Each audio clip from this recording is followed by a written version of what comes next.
At this exact moment, your brain has already decided something. A choice. A small one, maybe which way you'll shift your weight, when you'll blink next, what word you'll focus on right now. It decided before you knew it. Decided. And then, a fraction of a second later, it told you that you made the choice. On purpose. Consciously. Like you were in control the whole time. You weren't. This isn't speculation. It's been measured. In labs, with electrodes, on real human brains. And once you understand what it means, you'll never trust your own thoughts the same way again. Let's start at the beginning. In the 1980s, a scientist named Benjamin Libet wanted to answer a simple question. When you decide to move your hand, what comes first? The decision or the brain activity behind it? The answer should have been obvious. The decision comes first. You think, then you act. That's how free will is supposed to work. But that's not what the data showed.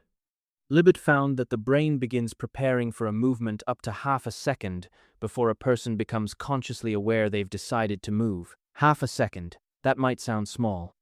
But in the timeline of a thought, it's an eternity. The brain was already in motion before you, the conscious, deciding you even showed up to the moment. So, who made the decision? This is where things start to unravel. Because if your brain is acting before your conscious mind is aware of it, then the feeling of deciding isn't the cause of your behavior. It's something else.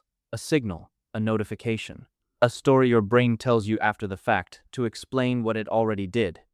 And here's the part almost nobody talks about. Your brain doesn't just delay the story, it edits it. There's a phenomenon in neuroscience called confabulation. It happens most clearly in patients with certain types of brain damage, people who, when asked why they did something, will confidently give a reason, a clear, detailed, emotionally convincing reason. The only problem is that the reason is completely invented. Not a lie, exactly. The patient believes it completely.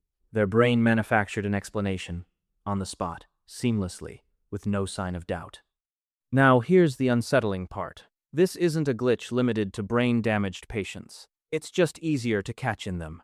Healthy brains do the exact same thing, constantly, and most of us never notice. In split-brain experiments, patients whose two brain hemispheres were surgically separated researchers could send an instruction to only one side of the brain. The patient's hand would act on it. But when asked why they did it, the other hemisphere, the one that had no idea what the instruction was, would instantly invent a reason. And, believe it, sit with that for a second. A part of your brain can act on information the rest of your brain never received, and another part will still construct a confident, false explanation for why, and hand it to you as the truth. If that can happen in a lab, under controlled conditions, with wires and instructions and electrodes, what is it doing to you, right now, in your ordinary life, with no one watching? This is where the story stops being about neuroscience and starts being about you. Think about the last time you were certain about why you did something. Why you snapped at someone. Why you fell for them. Why you bought the thing you didn't need. You probably had a reason ready. It probably felt true. But the brain doesn't reach backward to find your real motive. It reaches forward, fast, to construct a motive, one that's coherent, one that fits the story of who you think you are. It doesn't need to be accurate. It just needs to feel true enough that you stop asking questions.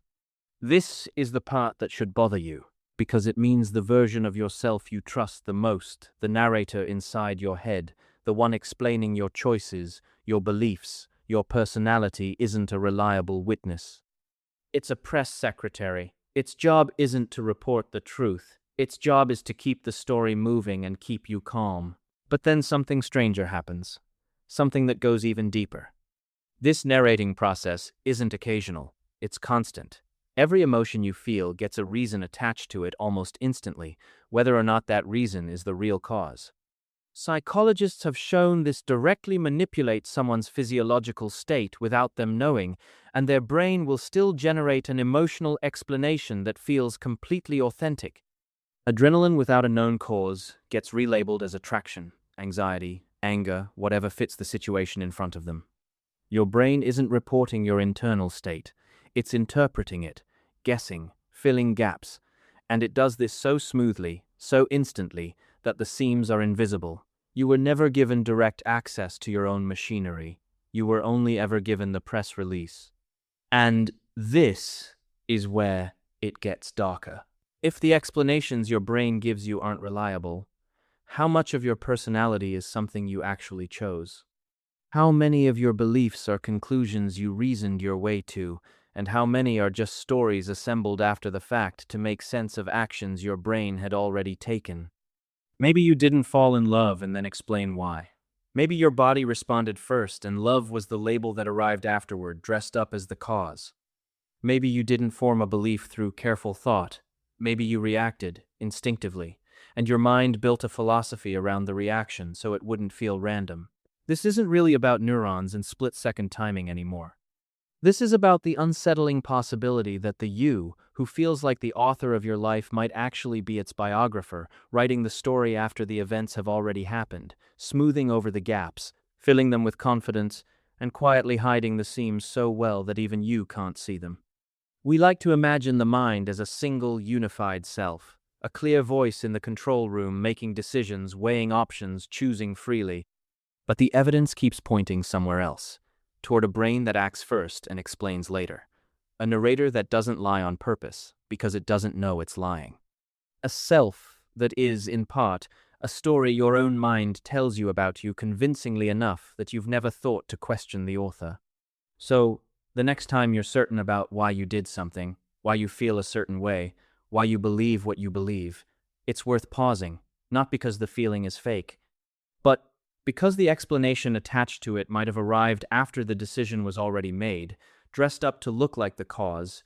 Your brain isn't hiding things from you out of malice. It's hiding them because a smooth story is easier to live with than the truth that most of what you call you is a narrator running just behind the action, doing its best to keep up.